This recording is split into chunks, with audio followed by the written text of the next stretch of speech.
ya. Ini tadi kan udah seru-seruan gitu ya. Saya ingin sedikit memperkenalkan kami dulu ya. Tak kenal maka tak sayang. Ya, mohon izin memperkenalkan. Jadi saya itu ketemu Pak Nurul ketika sama-sama kuliah. Jadi Pak Nurul waktu itu saya S1 tingkat 4 seperti itu. Jadi mulai kota. Begitu setelah menikah akhirnya saya pindah seperti itu. Jadi sambil kuliah, sambil saya terus ini ya. Jadi anak-anak saya lahir itu saya menyelesaikan S3 saya dan ditambah bonus 3 anak. Jadi sambil sudah ya. Jangan ditanya bagaimana cara kami mengerjakannya karena di Jepang itu enggak, saya harus S3 baru 3. Anak yang keempat jadi kami itu kan di Jepang memang tidak ada yang namanya asisten rumah tangga ya. Jadi kami mengakali bagaimana kami mengasuh anak tapi tetap semangat kuliah ya. Alhamdulillah itu memang sebenarnya karunia Allah ya ternyata. Tapi motivasinya cuma satu. Kalau saya tidak kuliah saya harus pulang. Gitu. Jadi memaksakan diri kuliah. Ternyata ada untungnya juga seperti itu. Jadi alhamdulillah. Nah, sekarang anak 6 ya. Tadi lulus S3 dapat bonus 3. Kemudian siapa? Keluarga besar. Terus kemudian saya menunggu Pak Nurul postdoc dapat tambahan 1 lagi gitu, seperti itu. Kemudian sampai Indonesia dapat bonus lagi 2.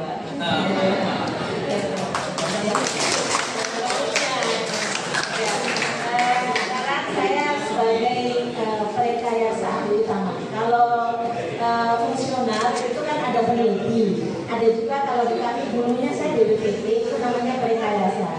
Jadi perekayasa sudah mentok di atas, tapi kalau di fungsional perekayasa itu tidak ada pengajuan gelar profesor.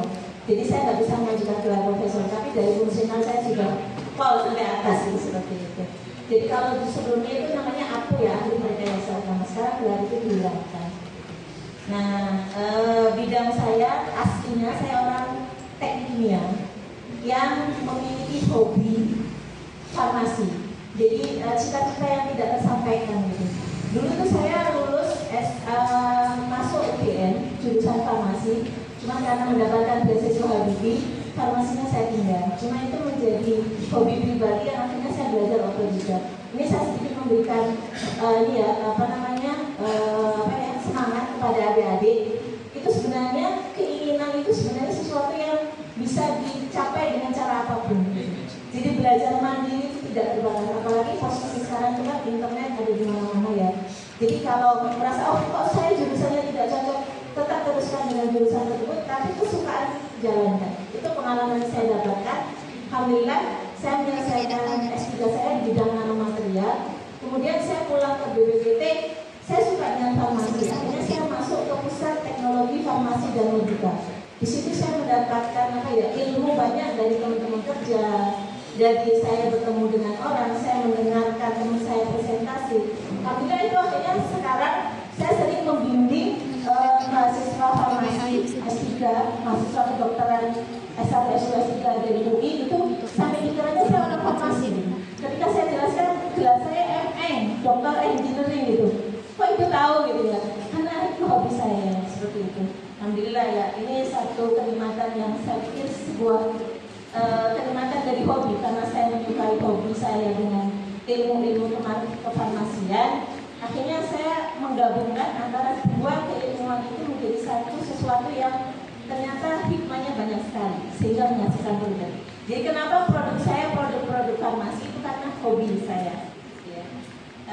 Baik, ini sedikit pengenalan dan tadi sedikit Pak Nurul menjelaskan bahwa nanoteknologi itu ternyata memang sebegitu dahsyatnya. Ingin saya sampaikan di sini Bapak Ibu sekalian, kalau kita mempelajari perkembangan teknologi dari masa ke masa, yang sebelumnya maju ke dalam bioteknologi, kita tahu dengan bioteknologi kita bisa seperti sekarang ini kesehatan meningkat, kemudian apapun meningkat ya dari bidang biologinya, termasuk bioteknologi pengolahan hasil-hasil sumber daya alam yang ada gitu ya, itu dari bioteknologi. Nah yang selanjutnya adalah nanoteknologi ini. Saya ingin mengkombinasikan dua teknologi menjadi sesuatu yang lebih gitu ya, seperti itu ya. Nah, kenapa demikian? Ini banyak ceritanya. Tetapi yang perlu barangkali karena saya mendapatkan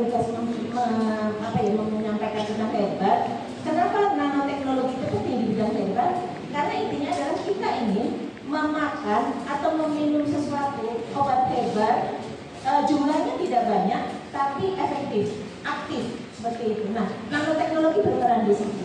Dia memiliki kemampuan tubuh untuk bisa menyerap itu dengan lebih bagus lagi.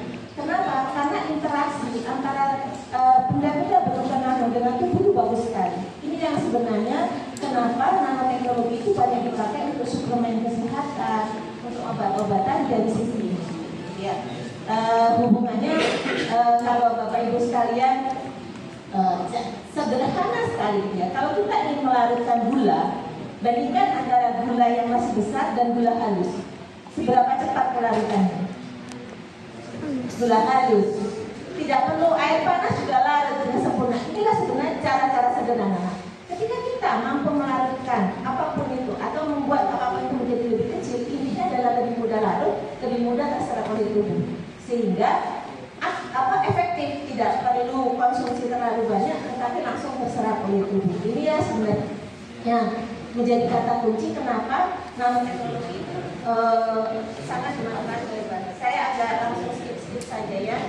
Nah, Bapak Ibu sekalian, ini mohon maaf, presentasi yang belum saya revisi terkait dengan angka-angkanya ya. Jadi pasar global dunia semakin meningkat. Ini satu kenyataan. Dan dunia saat ini itu sedang mengincarnya dengan yang namanya back to nature, kembali ke alam. Ini sebuah karunia yang cukup bagus bagi kita. Mereka mendapatkan herbal dari mana? Kalau dunia kembali ke alam, nggak mungkin ke Jerman. Padahal teknologi membuat herbal itu teman-teman saya banyak yang kuliah di Jerman itu mereka maju sekali. Tetapi selalu mengambil bahan alam dari sumbernya ya, apakah itu Brazil, Indonesia dan sebagainya. Ini keuntungan kita, kita bisa memberikan supply. Tadi yang arahannya Pak Nurul kan, kita bisa membentuk, menciptakan, membuat bahan-bahan obat herbal yang kalau dunia bergerak kepada herbal, kita supply mereka. Ini keuntungan kita, kenapa dunia bergerak ke obat herbal itu menjadi keuntungan bagi kita. Ini data di tahun masih ini ya, masih lama di 2017. Nah, itu angkanya sudah sangat fantastis seperti ini. Dan di 2023 itu CAGR-nya meningkat hampir mendekati 6%. Pertumbuhan 6% itu sangat bagus sekali bagi sebuah perkembangan produk defense. Belum lagi Indonesia. Indonesia itu saat ini itu banyak mengekspor tanaman obat. Tetapi ya, ekspornya masih bernilai rendah. Contoh mudahnya adalah kita banyak sekali ekspor kunyit kering yang hanya di slicing kemudian dijual. Itu menjadi bahan baku terutama diekspor ke India. India itu kan istilahnya pengkonsumsi yang warna-warna kuning ya, baik itu kari dan semuanya itu dari Indonesia. Tapi itu jualnya slice yang sangat murah sekali. Sayang sekali hal-hal itu kalau dibiarkan terus-menerus. Nah ini peluang bagi Indonesia. Oleh karena itu beberapa tahun lalu pemerintah Indonesia itu melalui Kementerian Kesehatan itu mendorong pengembangan obat herbal ini melalui sertifikasi jamu. Ini kiatnya cukup bagus sekali. Salah satunya adalah pembuatan rumah sakit herbal yang seperti itu yang yang pertamanya adalah di Tawangmangu, mungkin di Kadis ya. Itu adalah bagaimana kita bisa memberikan bukti ilmiah bahwa obat herbal itu tidak kalah loh dengan obat istilahnya pengobatan Eropa, pengobatan Barat itu seperti itu. Mereka melakukan kajian itu di rumah sakit, misalkan orang diabetes itu dikasih obat herbal tapi dengan pengawasan dokter seperti itu. Nah ini makanya salah satunya akhirnya muncul S2 khusus untuk herbal di UI. Itu karena dilihatnya itu ada. Nah dokter-dokter yang memang istilahnya tertarik dengan obat herbal itu mengambil istilahnya belajarnya dari situ. Ini alhamdulillah ya, pilihan yang bagus. Artinya Pak Bapak Ibu sekalian, itu contoh yang bisa diambil dari Cina. Cina itu kan terkenal dengan TCM ya, traditional Chinese medicine. Mereka bisa gitu ya meresepkan itu gitu ya. Jamu kita itu masih dianggapnya ya sebelah mata gitu ya. Padahal itu adalah kekayaan budaya nasional yang bisa kita kembangkan secara lebih bagus lagi menjadi satu produk, tentunya dengan bukti-bukti ini. Ini salah satunya. Nah, ini adalah sebenarnya saya hanya memberikan gambaran rantai pengembangan obat herbal itu macam-macam. Yang ini saya sampaikan di sini yang bergerak bukan hanya orang farmasi saja, termasuknya di orang pertanian, dari orang petani, gitu ya. Karena teknologi yang terlibat itu teknologi budidaya ada, kemudian teknologi pasca panen, sampai ke teknologi ekstraksi. Ini kita yang gitu ya, istilahnya segala macam bidang keilmuan itu berperan di situ. Ini yang mungkin barangkali perlu kita kaji lebih lanjut ya.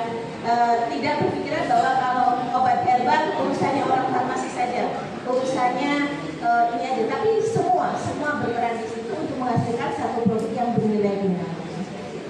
Nah, 3 prinsip ini yang selalu saya sampaikan ketika kita mengembangkan suatu produk. Yang pertama adalah harus layak dari sisi ilmiahnya. Artinya kita mengembangkan itu, oh ya, secara ilmiah itu ada bukti-bukti. Nah, Indonesia itu kan kaya dengan ini ya, apa istilahnya warisan budaya. Itu kan tidak dituliskan, tetapi ada di resep-resep nenek moyang gitu ya.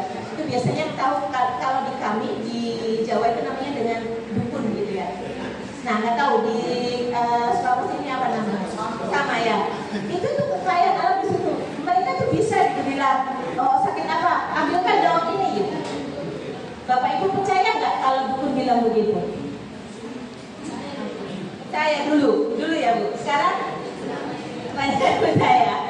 Kalau kami di BPPT itu mendapatkan kerjasama dengan Korea. Dengan Korea itu kami setiap tahun punya program mencari 300 jenis tanaman obat yang ada di Indonesia. Itu sudah berjalan 5 tahun. Jadi kami keliling ke berbagai hutan-hutan alam di Indonesia. Terus setiap tahun mencari 300 tanaman. Itu referensinya dukun tadi. Dan itu benar-benar gitu. Apa yang dukun bilang itu ya langsung kami catat, kami korelasikan dengan data ilmiah. Dan itu rata-rata benar. Seperti itu.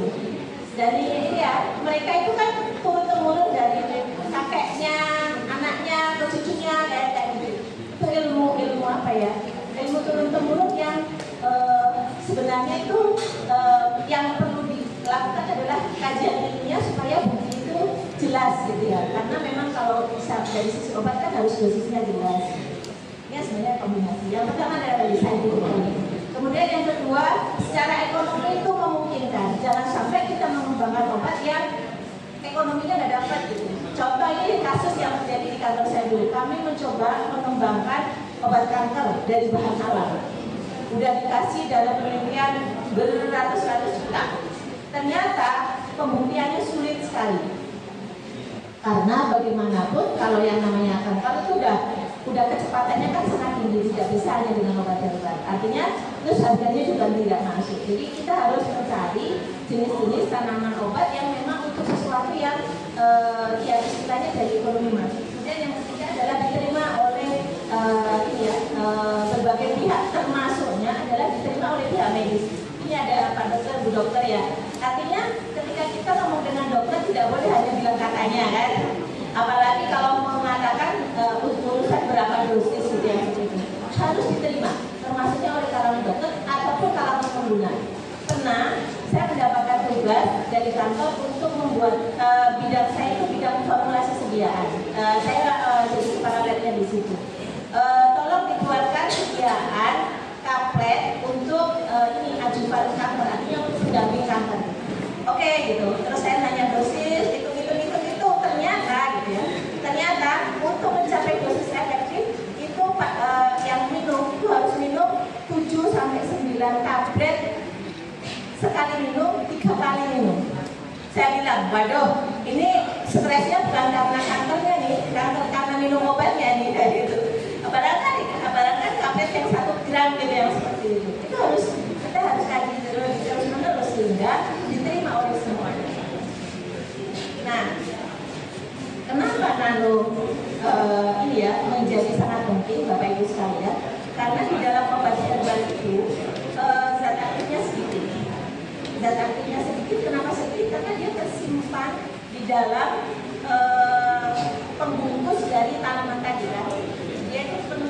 selulosa, dan selulosa itu harus kita pecah. Ketika memecah itu dengan cara dingin biasa, tidak banyak zat aktif yang terkeluar. Itulah kenapa ketika obat herbal minumnya harus banyak, karena tidak semua zat aktifnya terkeluar. Seperti itu. Kemudian yang kedua adalah rata-rata zat aktif yang di dalam obat herbal itu sifatnya hidrofobik, tidak suka larut air.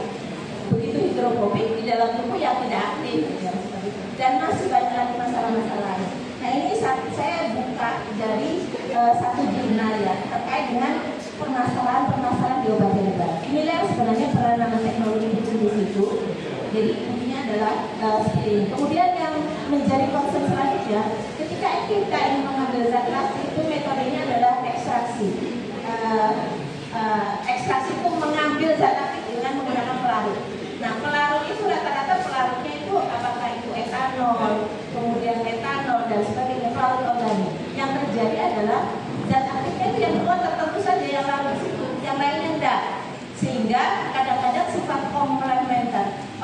Tanaman obat itu fungsinya kan menyeluruh ya, bersama-sama. Kalau diambilnya senyawa itu saja, ternyata seringkali kami itu penelitian di lab aktif dibilangnya, begitu kami ekstrak kok nggak aktif ya, ternyata salah pelarutnya yang seperti itu. Nah, kalau dengan teknologi nano, konsepnya adalah kita meningkatkan pelarutan, kita meningkatkan serapan di tubuh, dan yang digunakan itu adalah bagaimana kita membuat baik itu dari sisi bahan bakunya sehingga meningkatkan kadar zat aktif yang ada di dalamnya, kemudian mempercepat proses ekstraksi, kemudian meningkatkan pelarutan. Selanjutnya dibuatlah formulasi ya dengan teknologi nanopartikel seperti itu. Ini dua konsepnya. Dan ini ya salah satu contoh. Ini kalau mencari publikasi yang terkait dengan nano herbal itu rata-rata semua dalam bahasa Cina. Saya hanya rata-rata cuma dapat abstraknya saja, begitu. Karena mereka ini banget tertutup banget, tidak memberikan informasi yang detail. Nah, ini yang berhasil saya dapatkan itu ada publikasi lama ya dari Taiwan. Itu misalkan contoh ini, tanaman yang namanya salvia ini. Mereka hanya sangat sederhana sekali mengisap teknologinya. Jadi daunnya itu ini banyak mengandung antioksidan. Kemudian caranya bagaimana? Ternyata hanya digrinding saja, digrinding sampai pada ukuran yang sangat kecil sekali, nano. Seperti itu. Ada alatnya gitu ya. Nah, ketika digrinding kemudian dia dilakukan ekstraksi. Ternyata begitu digrinding halus, ekstraksinya nggak usah lama-lama. Hanya sekian menit, itu kan ada di gambar lihat. Hanya 10 menit. Hanya 10 menit saja. Itu kandungan zat aktifnya udah keluar semua. Kemudian zat aktifnya yang jumlahnya juga lebih banyak keluar. Ini yang sebenarnya teknologi sederhana yang kalau kami ya di nano itu menerapkan teknologi yang sesederhana ini gitu ya. Bagaimana dengan kita hanya menggrinding kadar ukuran nano kita dapatkan zat aktif dalam jumlah yang banyak.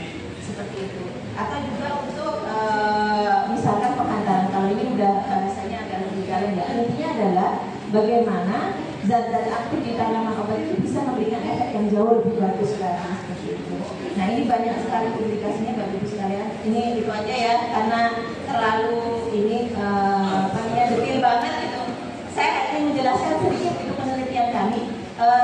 Saya kebetulan bidangnya nano banget. Nano banget semuanya karena saya mendapatkan karena PNS ya, mendapatkan tugas dari kantor saya kerjakan. Salah satunya concern saya ingin mengembangkan obat herbal dan itu saya laksanakan. Cuma dari tugas kantor karena saya sekarang di pusat riset vaksin dan obat, jadi saya mengembangkan juga vaksin yang seperti itu. Jadi banyak yang menjadi tugas. Tapi alhamdulillah saya selalu didukung oleh tim gitu ya. Saya mempunyai beberapa anggota tim yang memang menjadi jadi sangat terbantu sekali dengan adanya tim tadi. Nah, ini yang paling sederhana Bapak Ibu sekalian. Dan ini saya kerjasamakan dengan kampus. Jadi sebenarnya penelitian saya itu tentang kitosan. Kemudian kitosan itu saya kombinasikan dengan tanaman. Dan tanaman yang satu itu adalah pegagan. Bapak Ibu ada yang pernah menggunakan pegagan untuk obat luka? Bagus banget itu untuk obat luka.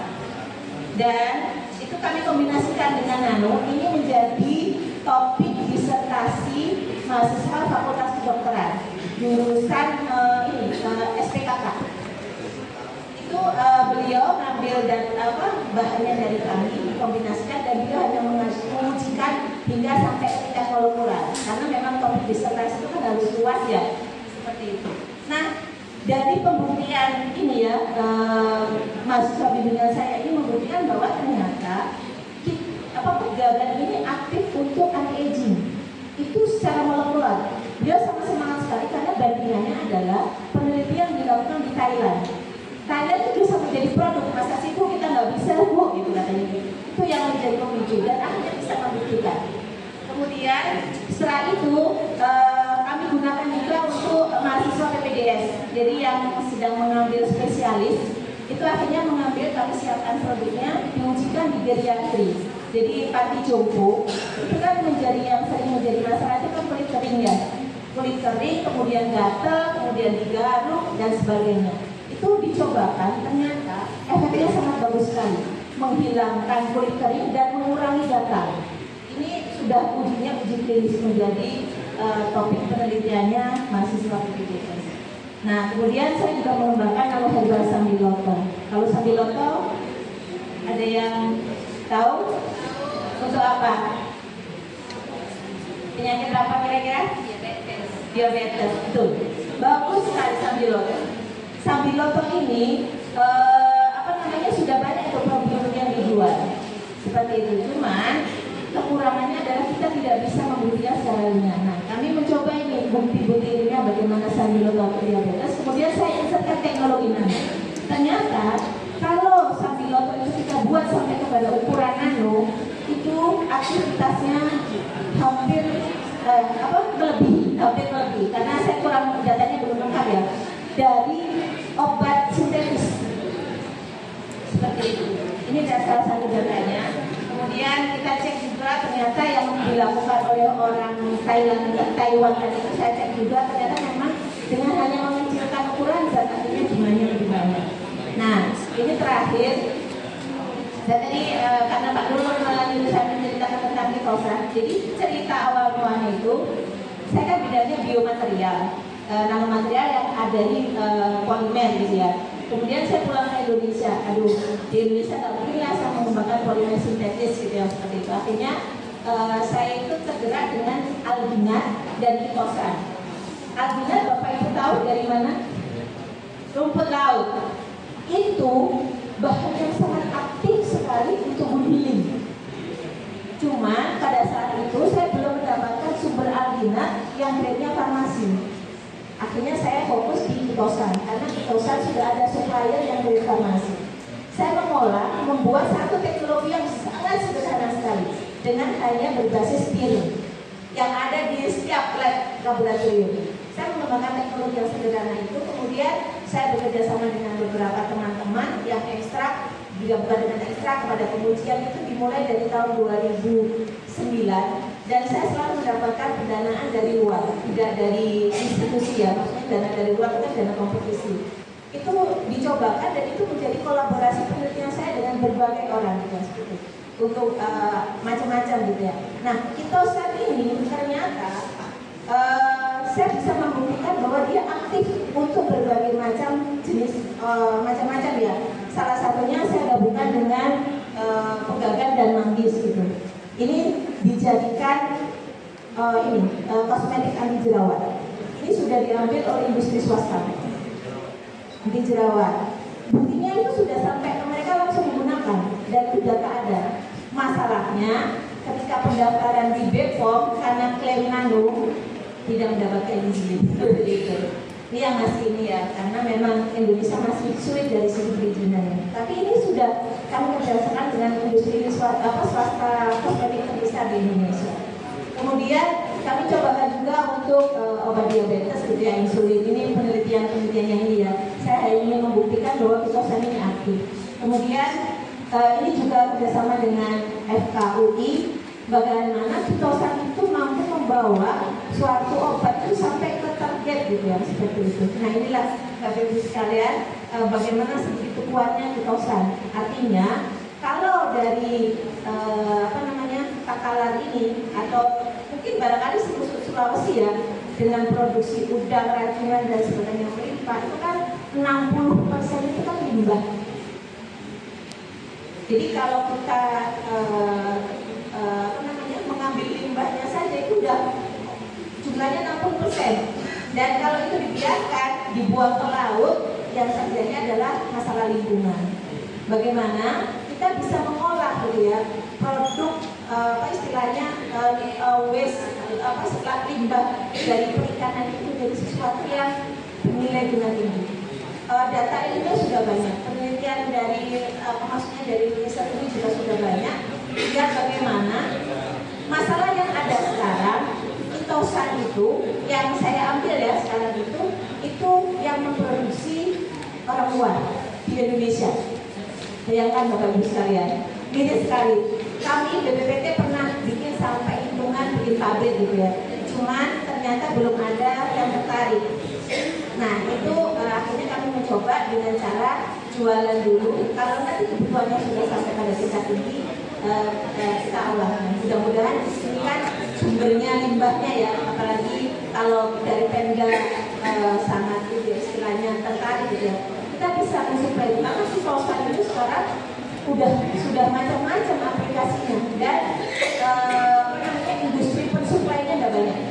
Jadi istilahnya masih marketnya terbuka sekali. Jadi itu yang tentang itosan. Saya sampai karena ingin masuk sampai kepada industri itu sampai bikin alatnya. Kenapa bikin alat? Karena tadi saya ceritakan saya bikin hanya kapasitas lab saja ya.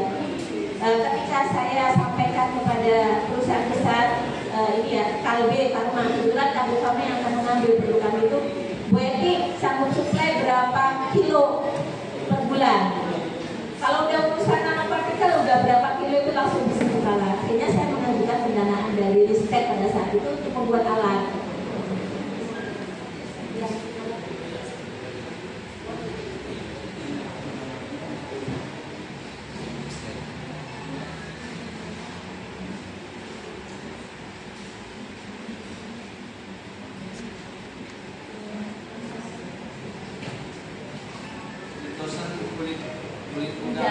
Ya.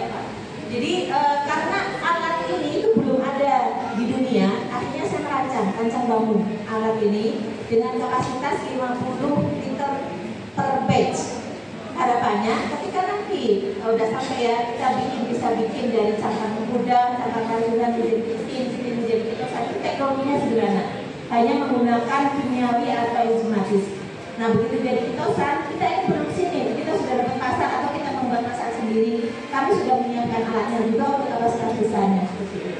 Nah ini mendapatkan pendanaan PPPI di tahun 2019, alatnya masih ada di kantor gitu ya. Dan ini yang sekarang kami gunakan untuk supply, tapi kita belum pada ukuran nano, karena ternyata setelah saya tawar-tawarkan ke beberapa industri, Bu Eti mikro aja cukup, karena kami targetnya itu luka terbuka. Kalau luka terbuka itu nggak perlu sampai ukuran nano gitu ya, seperti itu. Akhirnya kami jualannya sekarang itu yang kontis adalah yang mikro besar. Itu pun dengan harga yang cukup fantastis yang dari Pak Menteri kan 3 juta per kilo. Seperti itu.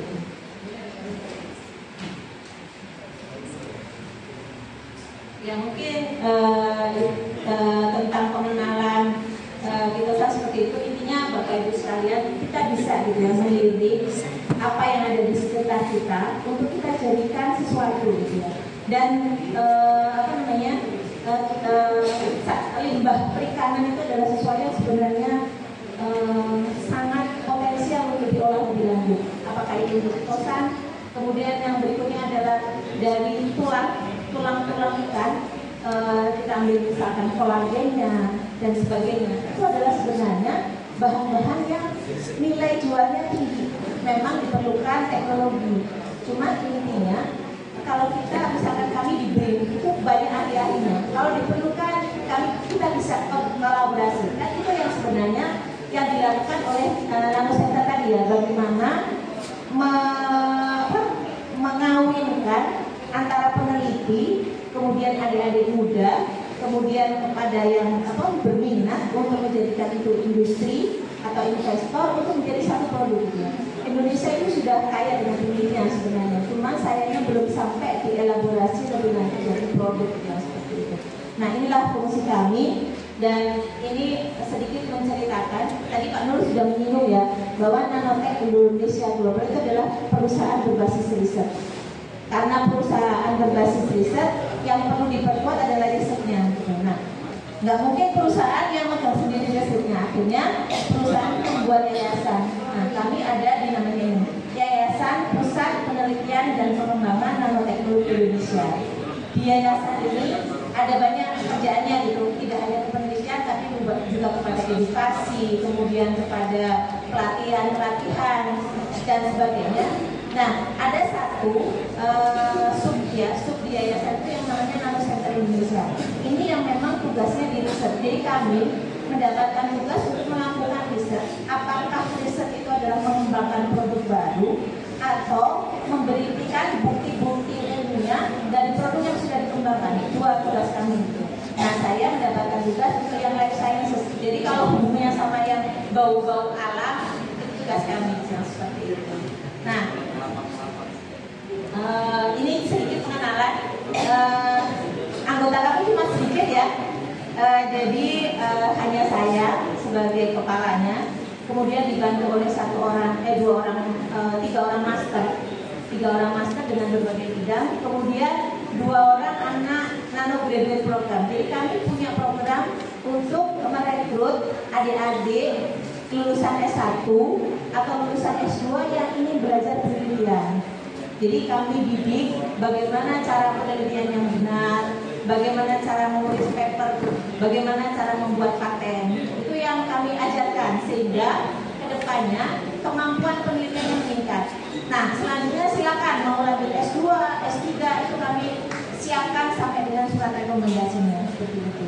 Itu yang nano graduate program. Nah, selain itu kami juga merekrut adanya namanya riset intensif. Jadi adik-adik S1, S2 yang cuma mau jangka pendek aja lah. Saya ingin belajar 6 bulan, saya ingin belajar 3 bulan dengan topik-topik tertentu, kami juga menerima itu yang seperti itu. Jadi intinya adalah adik-adik punya semangat, kami punya topik dan kita sama-sama bekerja. Nah, ini riset areanya kosmetik, kemudian herbal, kemudian pangan fungsional, sampai ke cara membuat nanoprocessing tadi yang bagaimana cara membuat simplisia menjadi ukuran nano dan sebagainya itu kami kerjakan. Ini sebenarnya sebagian besar adalah untuk mencukupi kebutuhan perusahaan gitu. Tetapi ada juga pengembangan baru dari hasil-hasil kami berdiskusi dengan perusahaan. Nah, pendanaannya dari mana gitu ya? Tentunya yang pertama adalah pendanaan dari Nanotech Indonesia Global.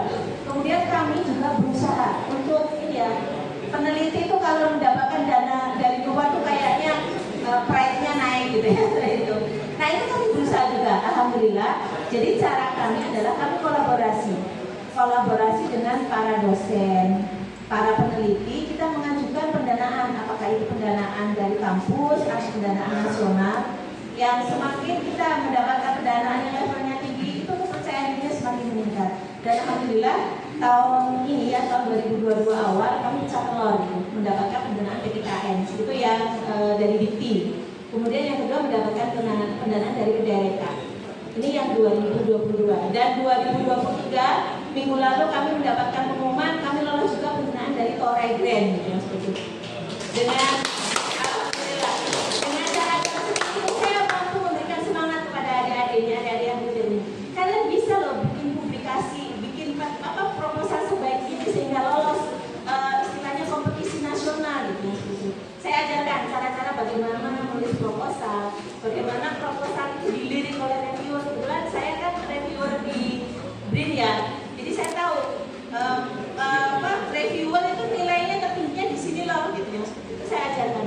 Dan alhamdulillah mereka awalnya ketika saya lihat proposalnya, aduh sebenarnya proposal bagus, cuma kemasnya kurang tepat nih kayak gitu. Itu yang selalu saya ajarkan. Akhirnya saya lepas sedikit-sedikit adik-adik itu akhirnya kembali ke saya itu menjadi yang lebih bagus lagi gitu ya seperti itu. Dan ternyata yang di Toray Grant itu saya hanya nyentuhnya dikit banget. Mereka sudah tahu cara-cara menulis yang tepat gitu. Dan ya inilah ya, alhamdulillah ya. Saya itu senang bekerja sama dengan adik-adik itu. Apalagi dosen ya. itu kalau ini ngasih tugas ke mahasiswanya itu kan terarah gitu ya. Kalau saya riset kan pinginnya banyak gitu kayak itu. Dengan terarah sehingga kombinasi kolaborasi antara kami peneliti dengan dosen dengan mahasiswa itu bisa menghasilkan sesuatu yang besar. Dan penelitian kami yang tadi saya ceritakan ya lebih banyak kepada mendukung produk-produk perusahaan. Produk kami itu adalah propolis. Jadi bagaimana kami mampu memberikan sesuatu yang baru ke konsumen. Ternyata propolis yang kami keluarkan itu tidak hanya sekedar propolis biasa, tetapi ada bukti-bukti ilmiahnya ya. Nah, salah satunya adalah kami bisa membuktikan secara ilmiah propolis itu ternyata aktif untuk anti diabetes. Ternyata bisa kemarin untuk penanganan COVID. Itu kami buktikan bukti ilmiah. Tapi bukti ilmiah itu tentunya bukan kami yang menilai ya. Akhirnya kami masukkan ke jurnal internasional dengan Scopus yang tembus kemarin Scopus 2. Kemudian yang selanjutnya untuk anti diabetes Scopus 1. Dan ini masih banyak lagi kami keluar terus gitu ya setiap tahun. Tahun kemarin 2022 dari propolis saja itu kami bisa mengeluarkan 5 jurnal internasional. Seperti itu. Itu bukan kerja saya gitu, tapi kerja adik-adik gitu ya yang bersama kami gitu yang seperti itu. Nah mudah-mudahan ini nanti siang ya Bu Rektor ya kita akan membahas proposal. Harapannya ada 1-2 yang bisa kami poles sedikit kemudian kita ajukan ya pendanaan yang tingkat nasional gitu ya Bu ya supaya nanti akreditasinya semakin meningkat. Karena memang salah satu penilaian dari itu adalah publikasi dan pendanaan eksternal kan ya. Itu yang mari kita sama-sama mungkin bisa elaborasi lebih lanjut ya Bapak Ibu sekalian sehingga memang kami tidak pernah sendirian. Kami selalu mencari mitra. Salah satunya mitra yang terakhir kami itu dengan UMKT, Universitas Muhammadiyah Kalimantan Timur. Itu universitas swasta yang tidak terlalu besar. Tapi begitu bisa tembus tuh mereka semangat banget. Ayo Bu, gitu yang alhamdulillah ya. Karena justru kalau bagi saya pribadi kerjasama dengan kampus yang masih birokrasinya sederhana itu jauh lebih mudah. Tanda tangan rektor, gampang. Kalau yang universitas besar, ya Allah, birokrasinya panjang banget gitu yang seperti itu lebih memudahkan ya, karena memang syarat-syarat dari pendaftaran adalah MOU, PKS ini seperti itu. Ini ya jadi lebih kepada tadi propolis, kemudian kami mengembangkan produk baru berdasarkan hasil-hasil riset dari teman-teman sekitar, ataupun kita mengkaji, misalkan, oh ya kita ingin kerjasama tetap dengan ini, kami cari, biasanya kami search gitu, oh dosen mana nih yang penelitian ini, kami cari kemudian kami kontak, mau nggak Bu, Pak, penelitian bersama kami, gitu, nah, seperti itu. Itu yang biasanya cara-cara kami untuk bekerja sama. Dan memang targetnya adalah paten ya, karena bagaimanapun paten itu adalah capaian yang menjadi perlindungan terhadap produk. Kita tidak akan hanya sekedar publikasi, tapi targetnya adalah sesuatu yang bisa dijual. Untuk melindungi sesuatu yang kita jual itu jangan sampai ditiru, karena peneliti itu kan orang pintar ya. Dia melihat gini, oh saya tiru, saya bikin lagi sendiri gitu. Itu yang perlu kita berhati-hati sehingga perlindungan paten itu yang selalu kami utamakan. Jadi kami patenkan sesuatu yang sudah di lab gitu ya, terus setelah itu kami publikasi. Ini salah satunya yang tadi sudah ya. Ini, jadi bagaimana kami merancang suatu penelitian sebenarnya kalau dilihat ya Bapak Ibu, kalau kaji lebih lanjut itu sederhana sekali, tapi bisa kami kemas menjadi satu data-data yang istilahnya lolos gitu, seperti itu. Jadi bagaimana penelitian di Indonesia itu sebenarnya bisa gitu untuk bisa tembus jurnal-jurnal internasional. Tentunya harus dengan trik-trik tertentu ya sehingga datanya itu menjadi data yang baru, data yang istilahnya novelty-nya ada yang seperti itu. Nah ini kami kerjasamanya macam-macam. Salah satunya yang setiap tahun kami mendapatkan mahasiswa bimbingan itu dari ITB.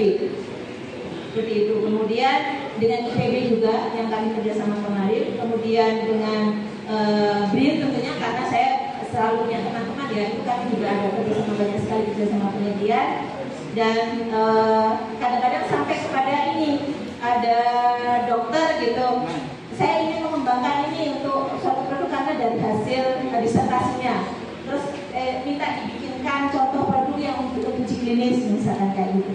Itu juga mitra kami siap bekerja sama seperti itu. Jadi banyak sekali kerjasamanya. Ini nanti ditambahkan ITP ya Bu ya, untuk tapi kita harus bahas detailnya kita mau kerjain apa gitu. Mungkin dengan Bukadis juga seperti itu untuk misalkan uji klinis terbatas misalkan kayak gitu ya. Artinya banyak sesuatu yang bisa kolaborasikan. Jadi kalau kami mencarinya adalah harus ada konten lokal. Begitu ada konten lokal, rata-rata lolos proposal.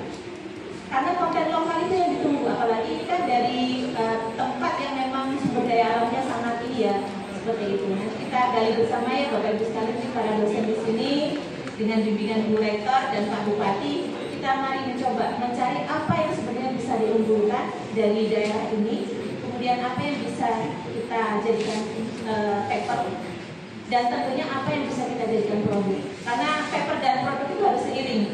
Jangan hanya kejar produk, papernya tidak, tapi jangan juga kejar paper saja, produknya tidak. Itu yang mungkin dapat kami sampaikan. Terakhir, satu tadi.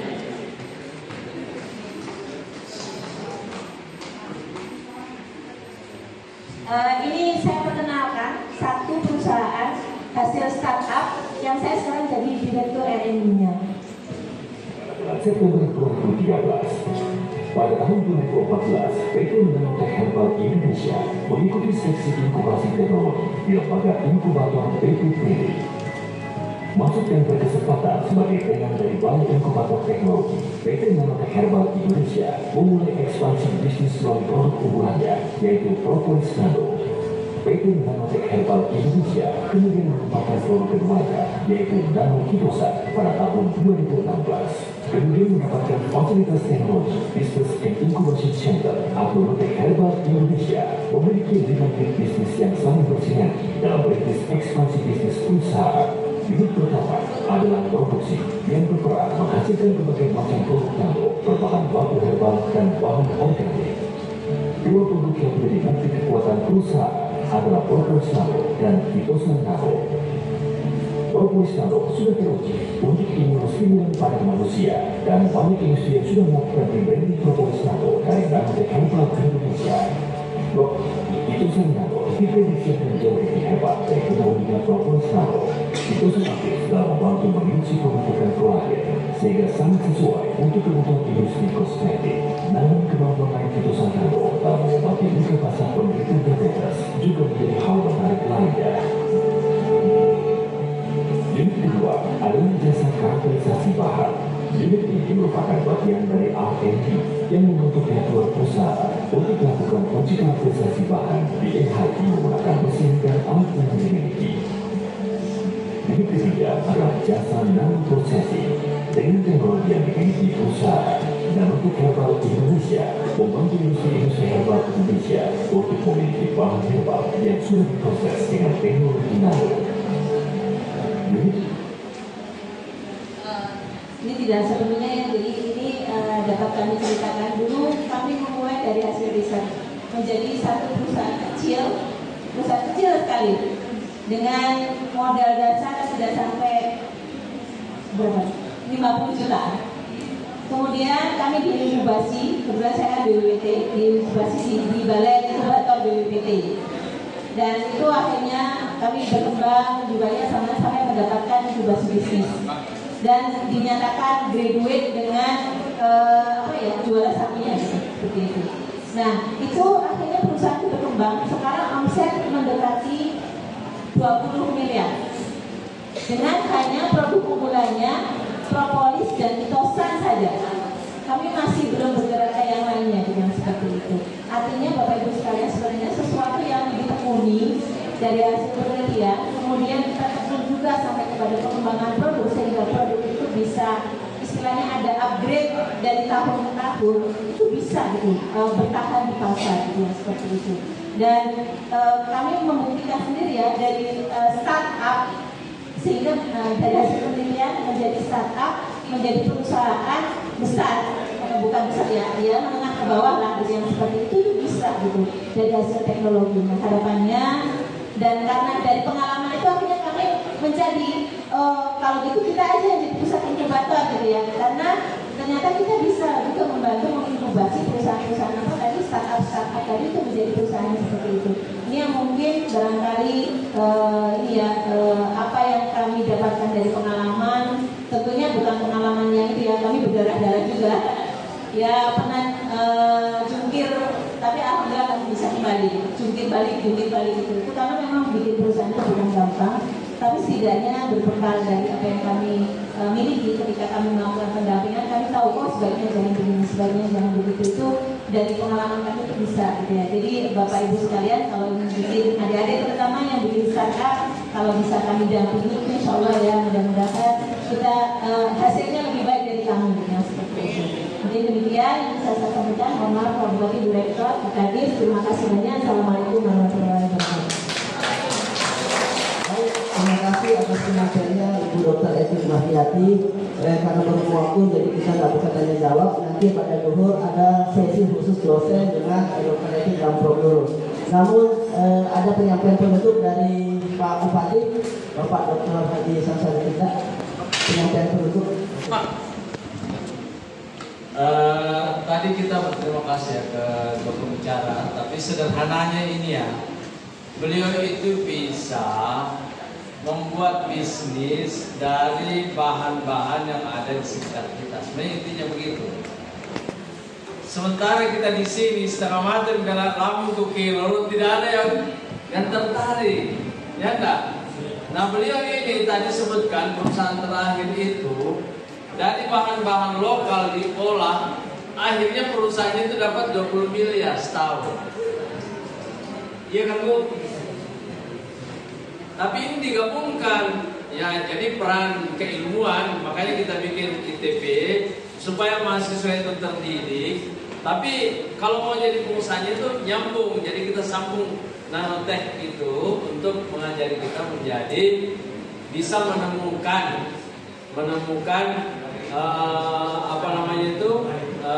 skill, juga bisa berubah menjadi perusahaan dan bisa mempekerjakan orang. Nah kalau belum sampai kan beliau ini pada teknologi ya, ahlinya memang. Kalau kita kan ahlinya nanam, belum bisa bikin pabriknya, mesinnya. Ya sudah tanam aja kalau banyak. Kalau sudah banyak, nah kita bisa bangun kerjasama untuk penyediaan bahannya. Jadi kita supply bahannya. Ada yang mau tanam kunyit, tanam saja yang banyak, karena di kita ini PKK misalnya ya.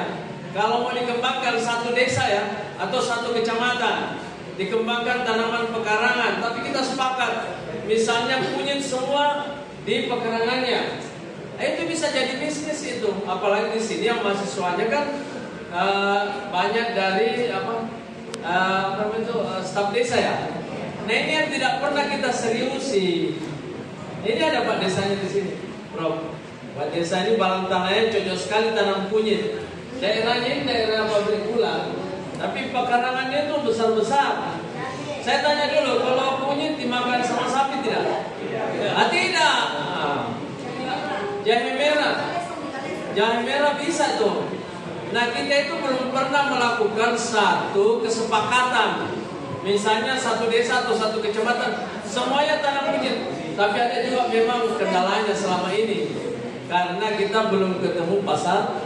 Nah ini sekarang udah ketemu pasarnya ini. Udah setengah mati saya bilang tanam kelor. Bilang, jadi Pak Bupati saya suruh lamu. Ya kan banyak begitu. Serik saya suruh jadikan sebagai tanaman di mana-mana. Tapi belum ketemu pasarnya. Mudah-mudahan dengan pertemuan ini kita bisa lanjuti. Nah sekarang bertanya sama Prof, apa yang mau ditanyakan. Tapi inti dari pembicaraan itu begitu.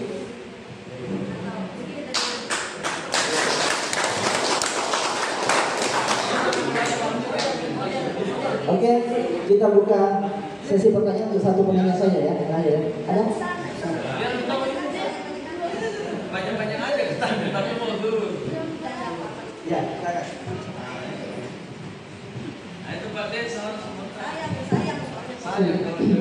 Ya, assalamualaikum warahmatullahi wabarakatuh. Ya, yang membeli cuma sekali beli ya, jangan nggak enak. Akhirnya mereka itu harus continue belinya.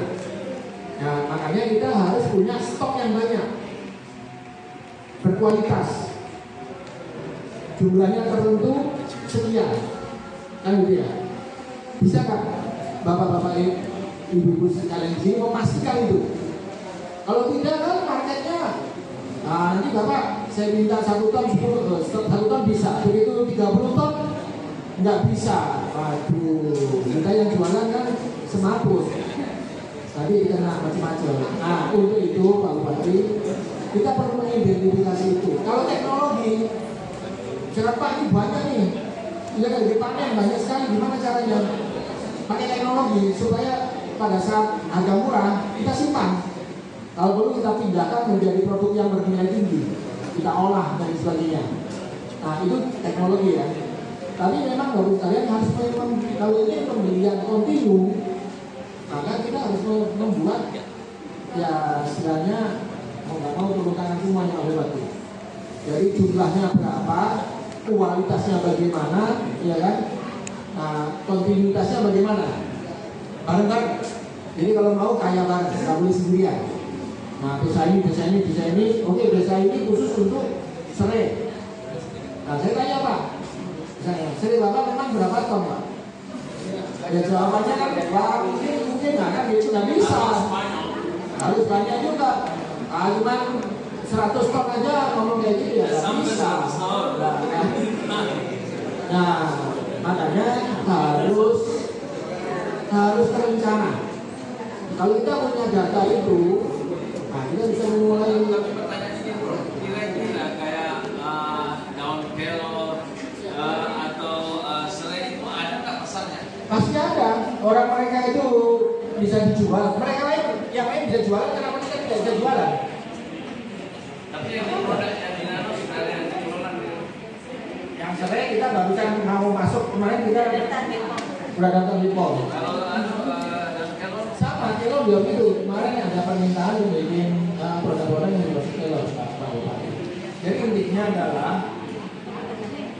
sebenarnya saya ekspor juga banyak yang nanya saya, kan dulu ada kelor nggak gitu. Saya nggak punya produsen. Iya, ada produsen yang kontinu. Itu mungkin Pak Bupati kita bisa mendirikan BUMD, satu BUMD yang menampung semua.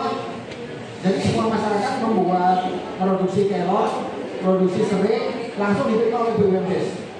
BUMD ngumpulin semuanya sebanyak-banyak di situ. Berapa ton setiap bulan kita dapat impor itu, lalu BUMD dibeli BUMD. BUMD langsung ke internasional bersama kami ngambil langsung, baik itu nasional atau ekspor. Nah kita menjaga teknologinya nanti, kualitasnya dijaga, kelornya supaya bagus, ini bagaimana, penanamannya bagaimana, itu harus segera dimulai Pak Bupati. Kalau sini masih tanam pagar, ya. Nah sekarang harus punya database, pastinya diarahkan Pak. Memang harus pasti ada Pak di Blora itu. Bapak ingin tahu, makanya Pak Bupati silakan rujuk ke Blora. Itu produksi kelor yang diekspor ke Kanada. Kalimantan itu puring, tahu puring nggak kalau saya lihat? Keraton. Jadi daun keraton itu diekspor, harganya $300 per kilo.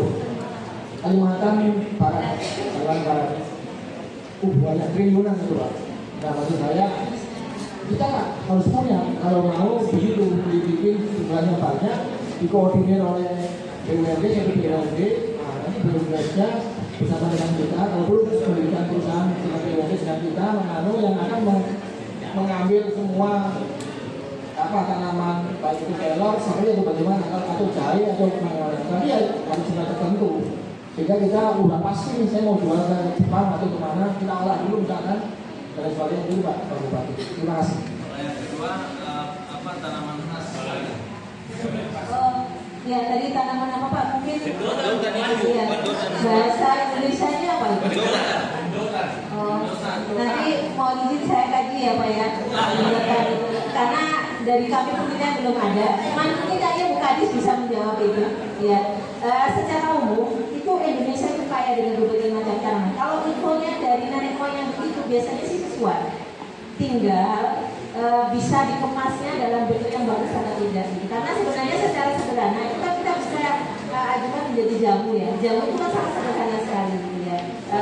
jamu, kebetulan kami kan punya pabrik jamunya. Kalau itu, misalkan saat ini kan obat emah itu kan hanya tertentu saja ya, yang obat alam. Apakah nanti biasanya kita sedikit ada penelitian sedikit membandingkan apakah benar aktifnya sama seperti itu. Tapi rata-rata yang dari kami itu bagus. Nah, sedikit menyambut tentang yang disampaikan Pak Nur tadi, saya ada satu contoh yang real itu karena kami memang ya selalu bekerja sama dengan Tawangmangu, jadi BPPOT ya, Balai Besar Tanaman Obat. Itu yang di Tawangmangu itu konsepnya seperti itu Bapak Ibu sekalian. Mereka bekerja sama dengan petani. Kan intinya adalah bagaimana menciptakan pasar. Ternyata BPPOT itu bikin namanya rumah sakit herbal kan. Rumah sakit herbal berarti dia perlu suplai bahan baku herbalnya. Itu bisa mendatangkan dari mana? Ternyata di sana itu mundur menggerakkan petani. Petaninya itu disuruh karena saya butuhnya untuk obat ini ABC gitu. Petaninya itu ditanya siapa apa. Nah kemudian ada pendampingan dari ahli pertaniannya. Jadi kualitas itu harus dijaga. Jangan sampai ketika panen saat ini kualitasnya seperti ini, panen berikutnya kualitasnya beda. Itu nanti biasanya kami dari farmasi itu akan ada cek senyawa aktifnya Bu. Jadi senyawa aktif dicek, oh iya konstan senyawa aktifnya. Nah itu yang kita jadikan standar. Kalau begitu cara nanamnya gitu loh, cara manennya setelah umur sekian loh gitu. Itu akan ada rekomendasi biasanya dari kami dengan biasanya pertanian, teknologi pasca panen dan farmasinya. Nah kalau itu bisa, waktu itu langsung dijadikan pengangguran. Sekarang itu gara-gara rumah sakitnya itu sudah banyak pasiennya, kami dari para peneliti kalau untuk minta 5 kilo itu harus tunggu bulan-bulan. Nah karena mereka harus mensuplai rumah sakitnya itu sampai nggak menerima layanan kami. Itu sampai berkembang seperti itu bisnisnya. Dan saya selalu pernah berkunjung sampai ke dalam-dalamnya itu. Mereka itu terjaga cara meringannya dan sebagainya. Memang tidak instan, tapi bertahap sampai bisa mendapatkan satu produk yang memang secara itu sudah dipakai di rumah sakitnya. Mungkin gitu ya. Terima kasih. Ini penting nih soalnya terkait pertanyaannya ini dari agribisnis semua ya. Agribisnis. Ya jadi mulai dari sekarang ini diskusi sama hasilnya. Ya karena apa yang ada ini kan sudah ada ide ini ya di kepalanya Bapak semua kan. Begitu ya. Mahasiswa kan? Saya kira udah kan kepala desa ya. Saya nggak mau sempat mahasiswanya soalnya.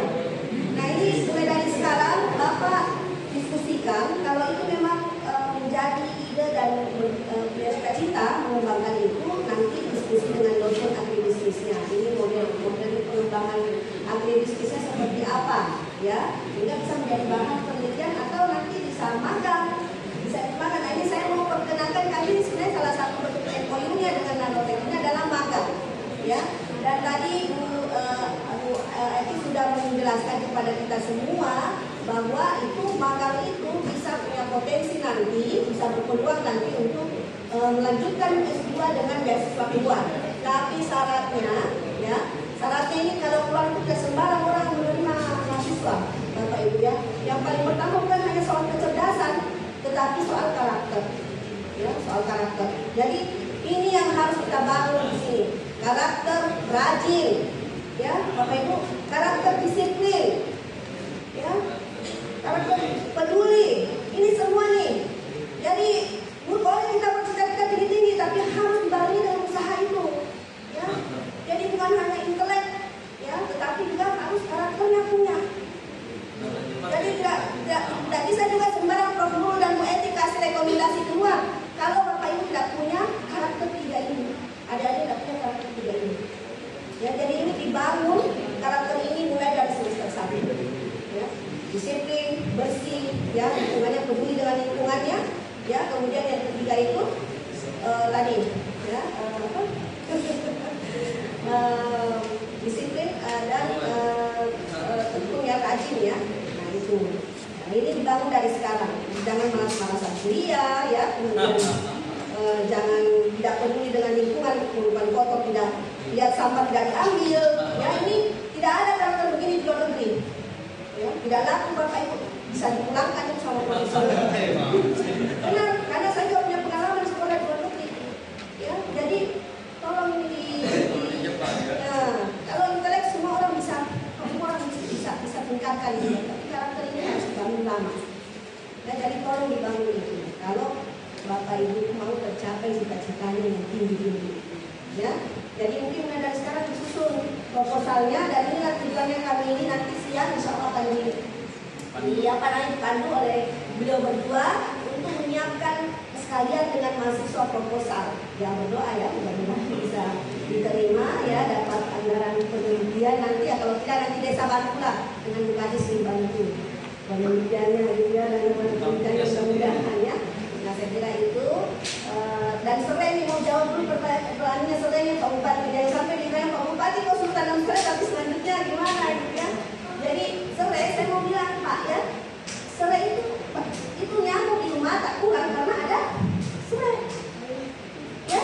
Jadi mungkin sekarang rimbun ya, tapi nyamuk di rumah itu kurang. Ya sebenarnya banyak hal yang bisa kita lakukan dengan serai itu, yang nilai tambahnya itu lebih. Tadi kan Bu Eti tidak harus dengan nano, tidak harus dengan teknologi nano. Sekarang kan ada teh serai, teh dari serai. Kita lihat di restoran biasa nasi di mall ya Pak ya, itu pengadunya itu sekarang serai, bukan lagi sendok, tapi serai. Tapi dari harga 5.000 teh, karena paket serai dari 35.000. Tapi serainya jangan serai yang kotor nih, ya. Serainya itu kayak besarnya kayak apa gitu, atau kurusnya kayak apa. Jadi harus dibuat seragam. Nah, ini semua agribisnis, ya. Ini agribisnis. Jadi itu yang Bapak Ibu nanti pelajari di sini di EP, ya. Jadi saya penting menyampaikan ini.